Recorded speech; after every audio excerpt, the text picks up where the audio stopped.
ચાલો બાળકો, આગળના વિડીયોમાં કેટલીક એક્ટિવિટી જોઈ હતી. આજે આગળની એક્ટિવિટી જોઈએ.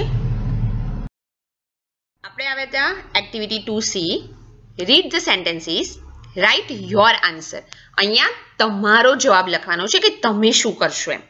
જો તમને પહેલો સવાલ કીધું છે, Nisarg keeps a bird in a cage. Nisarg એક પક્ષીને કેજ એટલે પાંજરામાં રાખે છે. What will you do? તમે શું કરશો? તમને જવાબની શરૂઆત આપી છે કે આઈ વિલ. હવે જો સવાલ તમને ભવિષ્યમાં તમે શું કરશો, તમે કર્યું નથી, શું કરશો એ પૂછ્યું છે, એટલે આપણે આવા સવાલના જવાબ ભવિષ્યકાળમાં આપવા પડે. એટલે જવાબની શરૂઆત કરવાની આઈ વિલ. હવે હું શું કરું? તો હું તો બર્ડને પાંજરામાં ના રાખું, એટલે મેં જવાબ લખ્યું છે કે I will open the cage and free the bird. પણ જો તમે શું કરશો એવું તમને પૂછેલું છે, તમારો પોતાનો જવાબ લખવાનો છે.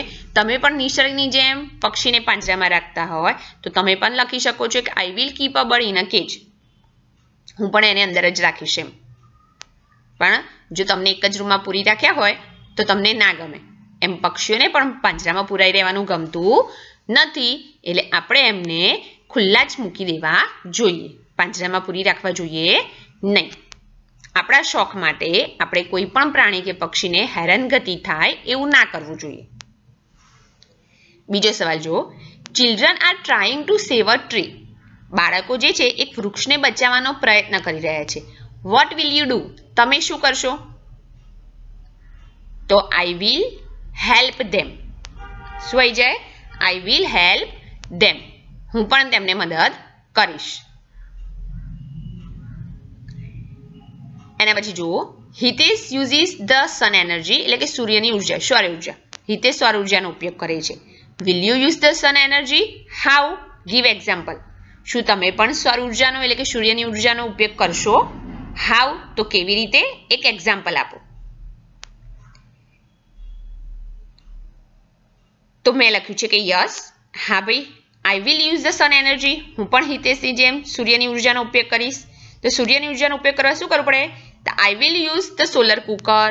અત્યારે તો તમને ખબર હશે કે ઘણા બધા સોલર હીટરને એવું પણ વાપરે છે, તો આપણે એવું પણ લખી શકીએ કે I will use the solar cooker, solar heater. તમને ખબર હશે કે આજકાલ બધા સોલર પેનલનો પણ ઉપયોગ કરે છે. બધા પોતાના ઘરના ધાબા ઉપર સોલર પેનલ્સ લગાવે છે, તો એ પણ શું થઈ ગયું? લાઇટિંગ માટે સોલર એનર્જીનો જ ઉપયોગ કર્યો કહેવાય. એના પછી છે, ધરમ ઓલવેઝ યુઝિસ પ્લાસ્ટિક બેગ. ધરમ હંમેશા પ્લાસ્ટિક બેગનો ઉપયોગ કરે છે. Which bag will you use? Cloth, paper or plastic bag? તમને ખબર છે કે પ્લાસ્ટિક જે છે એ ખૂબ જ નુકસાનકારક છે, એટલે આપણે પણ અહીંયા પ્લાસ્ટિક બેગના ઉપયોગ ઉપર પ્રતિબંધ મુકાયો છે.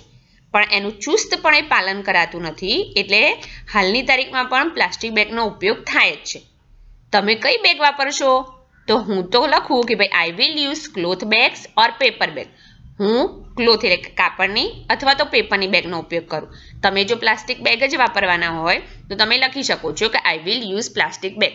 પણ એ પર્યાવરણ માટે સારું નથી, એટલે હવે તમારે ક્લોથ કે પેપર બેગનો ઉપયોગ કરવાનું શીખી લેવું જોઈએ. હવે છે આપણું એક્ટિવિટી 3. એક સરસ મજાની સ્ટોરી, વાર્તા આપેલી છે. જો બાજુમાં ચિત્ર દેખાય છે, એક ભાઈ બેઠેલા દેખાય છે, એક ભાઈ ઊભા દેખાય છે, અને એક ભાઈ જે બેઠેલા છે ને એને જો ઝાડની બાજુમાં કંઈક મોટું ઘર જેવું, બહુ બધા પૈસા, ગાડી, એટલે એ શું કરી રહ્યા છે? વિચારી રહ્યા છે કે સપનું જોઈ રહ્યા છે. તમને પણ ખબર હશે કે તમે કોઈ પણ વસ્તુ જોવો, પછી એ ટીવીમાં હોય કે રિયલમાં હોય, તો બહુ જલ્દી આપણે વિચારવા માંડીએ કે હા મારી પાસે પણ આવું હશે, હું મોટો થઈશ તો આવું હશે. જો તમારા મમ્મી કે પપ્પા તમને અત્યારે એવું કહેતા હોય કે ભાઈ હવે પરીક્ષા આવશે, તો ઘણાના મમ્મી પપ્પા છે ને એવી શરત રાખે કે જો તું આટલા ટકા લઈશ ને તો તને નવી સાયકલ લઈ આપીશ, કે નવો મોબાઈલ રમવા લઈ આપીશ, ઘરમાં નવું કોમ્પ્યુટર લઈશું. એટલે તમે અત્યારથી વિચારો કે હા પરીક્ષા આવી ગઈ, મારા 80-90% આવી ગયા, આવું મસ્ત મજાની સાયકલ લઈ ગઈ, સાયકલ લઈને હું અહીંયા ફરવા ગયો, અહીંયા આંટા મારવા ગયો. તો કેટલું જલ્દી આપણે એ બધું વિચારી લઈએ છીએ, સપના જોઈ લઈએ છીએ. અહીંયા પણ આવી જ એક સરસ મજાની વાર્તા છે, ચાલો જોઈએ. આપણી સ્ટોરીનું નામ છે મફતલાલ્સ એગ. નામ છે એ માણસનું મફતલાલ અને એગ મતલબ ઈંડું, મફતલાલનું ઈંડું. Mister Mafatlal was a lazy man. Lazy મતલબ આળસુ. મિસ્ટર મફતલાલ જે છે એક આળસુ માણસ હતા. સ્ટોરી હંમેશા પાસ્ટ ટેન્સમાં હોય અને સપના હંમેશા ભવિષ્યના હોય. He did not like to work. એમને કંઈ પણ કામ કરવું ગમતું ન હતું. He set idle or moved here and there all the time. Set એ SAT સીટનું ભૂતકાળ છે.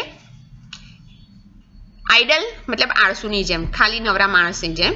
એટલે એ નવરા કશું જ કામ કરવું નતા ગમતા, એટલે આળસુની જેમ બેસી રહેતા અથવા તો અહીંયા અને ત્યાં આખો દિવસ ફરતા રહેતા.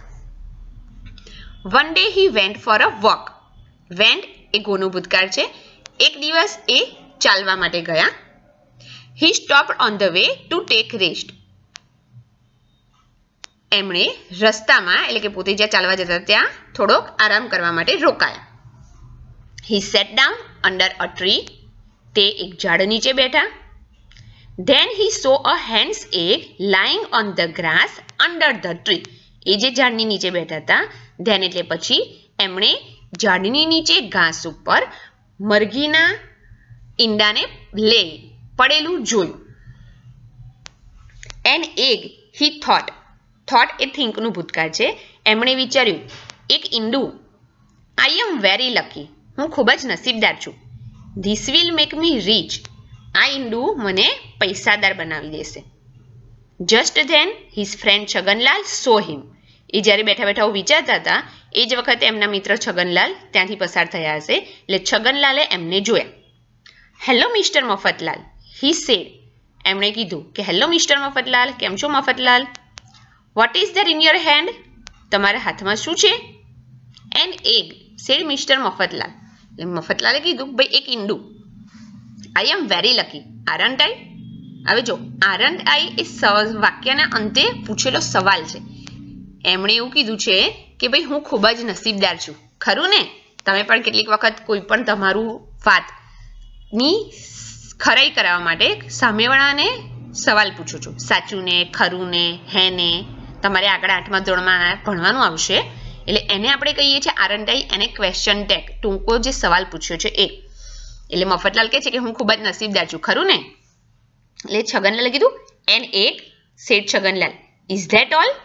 એટલે જ્યારે છગનલાલે કીધું કે ભાઈ એક ઈંડું, એમને થોડુંક આશ્ચર્ય થયું, કારણ કે મફતલાલે એવું કીધું હતું કે ભાઈ જો હું કેટલો નસીબદાર છું એમ ઈંડા વિશે વાત કરીને. એટલે છગનલાલને બી બહુ ખબર પડી નહીં, એટલે એમણે કીધું ઈંડું બસ. એટલે પછી મફતલાલ કહે છે યુ ડોન્ટ અન્ડરસ્ટેન્ડ. અન્ડરસ્ટેન્ડ મતલબ સમજવું. તું નહીં સમજે અથવા તો તમે સમજ્યા નહીં. Said Mafatlal. This egg will make me rich. આ ઈંડું મને પૈસાદાર બનાવશે. His friend laughed. એટલે એમના ભાઈબંધ હતા, એમના ફ્રેન્ડ હતા, હસ્યા. Please explain. He said. ચલો સમજાવો મને, એમણે કહ્યું. હવે જો અન્ડરસ્ટેન્ડ મતલબ સમજવું અને એક્સપ્લેન મતલબ સમજાવવું. આપણે પોતે કોઈ વાત સમજી લઈએ, ખબર પડી જાય આપણને, એને સમજવું કહીએ છીએ. પણ આપણે સામેવાળાને કોઈ પણ વસ્તુનું વર્ણન કરીએ, એને ખબર પડે એ રીતે, એને આપણે કહીએ છીએ એક્સપ્લેન, એટલે સમજાવવું. એટલે તમને કદાચ પરીક્ષાની અંદર કે એમ ન્યૂ વર્ડ્સમાં પૂછાય સમજવું અને સમજાવવું, તો બંને અલગ અલગ વર્ડ્સ છે. હવે એમણે કીધું કે ચલો ભાઈ સમજાવો તો કે ભાઈ તમને આ ઈંડું કઈ રીતે પૈસાદાર બનાવશે. એટલે હવે મફતલાલ કહે છે લિસન ટુ મી. લિસન એટલે સાંભળવું, મને ધ્યાનથી સાંભળો. Sad mister Mafatlal. મફતલાલે કહ્યું I shall not eat this egg. હું આ ઈંડાને ખાઈશ નહીં. I shall put it in my pocket. Pocket એટલે ખિસ્સું. હું શું કરીશ? આને મારા ખિસ્સામાં મૂકીશ. It will be warm there. Warm મતલબ ત્યાં ગરમ થશે, હુંફાળું રહેશે. એ શું થશે? ત્યાં ગરમ થશે. Soon a chick will come out of the egg. અને પછી શું થશે કે ઈંડું જે છે એ અંદર ગરમ રહેશે, હુંફાળું થશે, એટલે થોડી વાર પછી એમાંથી શું નીકળશે? બચ્ચું બહાર આવશે. This chick will grow into a hen. Grow એટલે મોટું થવું, વિકાસ થવું. પછી એ નાનું બચ્ચું છે એ શું થઈ જશે? મોટું થઈને મરઘી બનશે.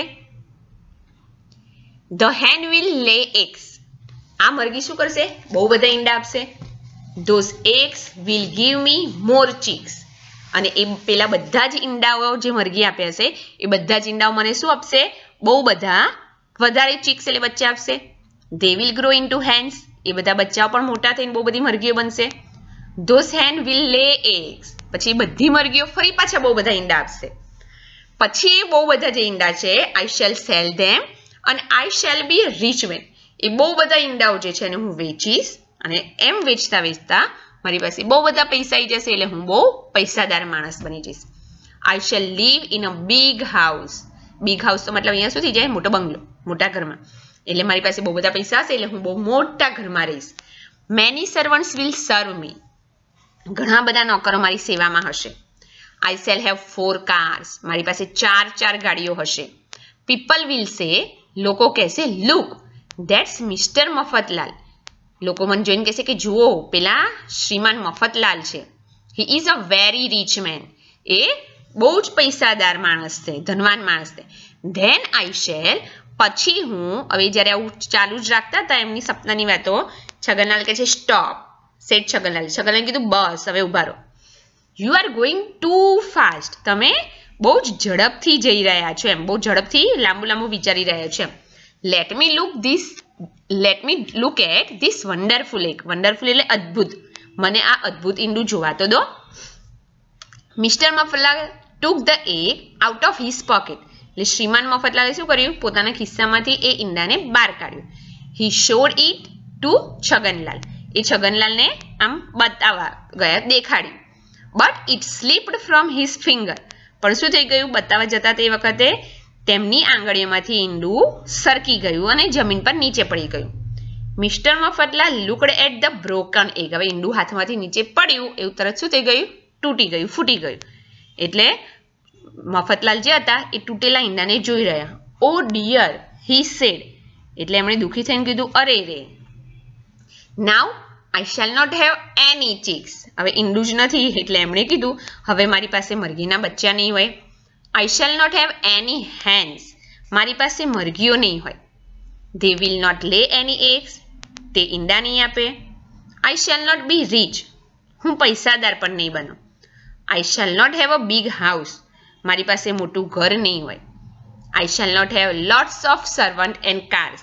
મારી પાસે ઘણા બધા નોકર અને કાર પણ નહીં હોય. ઓ ડિયર, અરે રે. Yes said Chhaganlal. એટલે છગનલાલે કહ્યું હા. You will be poor mister Mafatlal. એટલે છગનલાલે કીધું તમે તો બિચારા એટલે કે ગરીબ મફતલાલ થઈ જશો. But you can try your luck next time. પણ તમે બીજી વાર તમારું નસીબ લક અજમાવજો. કમ ઓન, હવે ચાલો. Start working and earn. અત્યારે તો શું કરો? કામ કરવાનું શરૂ કરો અને પૈસા કમાઓ. Perhaps you are right said mister Mafatlal sadly. એટલે દુઃખી અવાજે મફતલાલે કીધું કે કદાચ તમારી વાત સાચી છે. હવે જોઈ કે નહીં? બેઠા બેઠા આળસુ માણસની જેમ વિચારે કરવાથી ક્યારે પણ પૈસાદાર થવાતું નથી. પૈસાદાર થવા માટે સખત મહેનત, કામ કરવું જ પડે છે.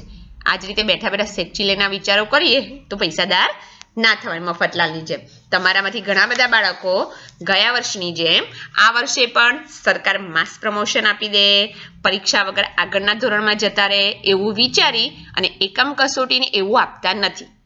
તો આ વખતે એવું થવાનું નથી. તમે જે પરીક્ષા આપવાના છો અથવા તો આપી રહ્યા છો એના આધારે જ આગળના ધોરણમાં જવા મળવાનું છે. એટલે મફતલાલની જેમ બેઠા બેઠા વિચારો કર્યા વગર ભણવાની શરૂઆત કરી દેજો.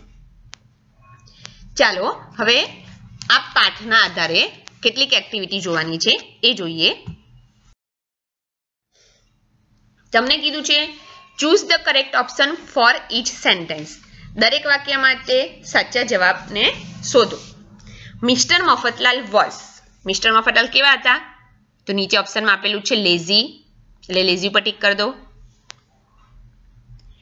બીજો છે Mister Mafatlal saw an egg. એમણે ઈંડું ક્યાં જોયું હતું? તો option B under the tree. Mister Mafatlal said I shall, હવે ઈંડુને ક્યાં રાખવાના હતા? તો keep the egg in my pocket.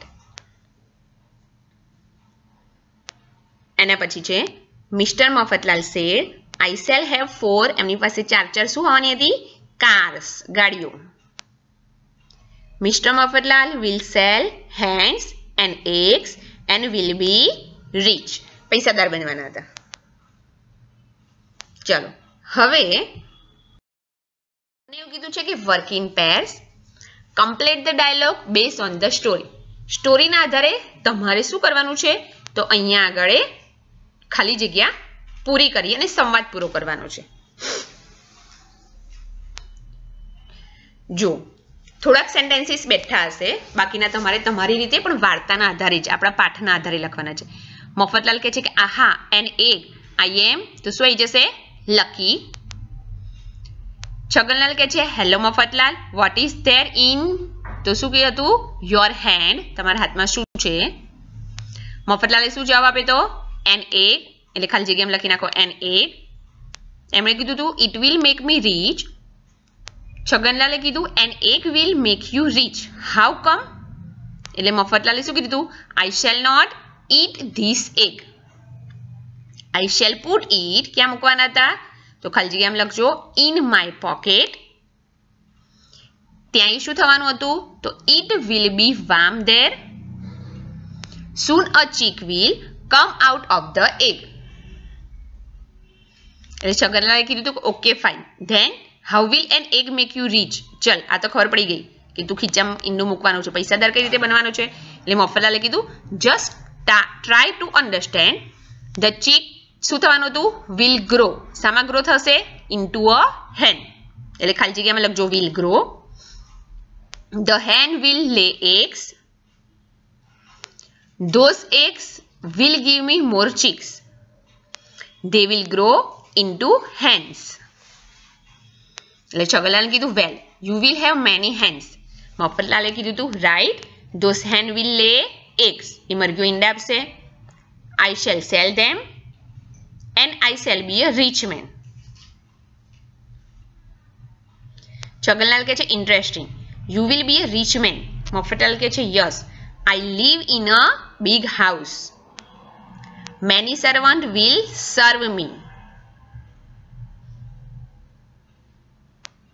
I shall have 4 cars with drivers. હવે આ વર્ષ આપણામાં નથી, આપણે જાતે લખવાનું છે કે મારી પાસે 4 ગાડીઓ હશે, પણ કેવી? ડ્રાઈવર સાથે એમ.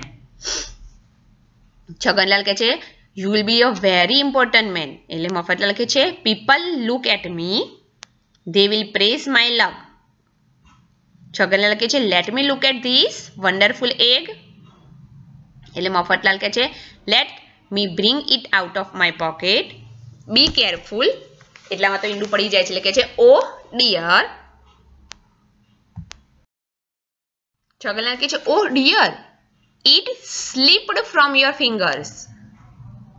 એટલે મફતલાલ કહે છે poor me, now I shall not have any chicks, no hens, no more eggs, no money. એટલે છગનલાલ કહે છે no big home, no servant. એટલે મફતલાલે કીધું no cars. છગનલાલે કીધું you can try your luck next time, start working and earn. એટલે મફતલાલે શું કીધું તું? you are right. પરીક્ષામાં પણ તમને આવું પૂછાઈ શકે. ભાઈ કોઈ પણ બહારની સ્ટોરી આપે ને એના આધારે સંવાદ પૂરો કરવો એવું પૂછાઈ શકે છે. હવે નીચે જો કીધું છે કે work in pair, fill in the gaps, give appropriate number to each sentences based on the story.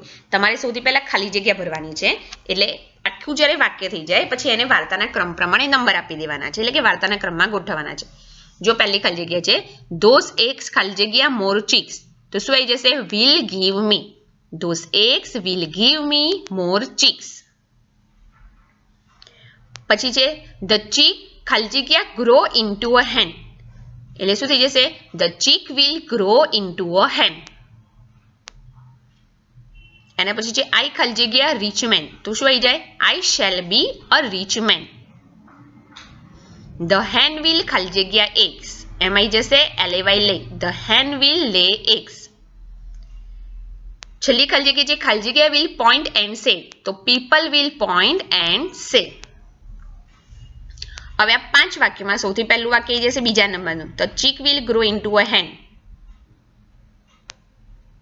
બરાબર, એટલે આને 1 નંબર આપી દો. પછી જો છેલ્લેથી બીજું છે the hen will lay eggs, એને 2 નંબર. પછી પહેલું વાક્ય છે those eggs will give me more chicks, એને 3 નંબર. પછી ત્રીજું વાક્ય છે I shall be a rich man, એને 4 નંબર. અને છેલ્લું વાક્ય છે people will point and say, એને 5 નંબર. પરીક્ષામાં આપણને આવું પણ પૂછાય જ છે, વાર્તાના આધારે અથવા તો નીચે આપેલા વાક્યોને યોગ્ય ક્રમમાં ગોઠવો. પરીક્ષામાં જ્યારે પૂછાય ત્યારે આપણે શું કરીએ છીએ, સીધા ગોઠવેલા વાક્યો ક્રમમાં વાક્યો જ લખીએ છીએ, આ રીતે બોક્સમાં નંબર આપતા નથી.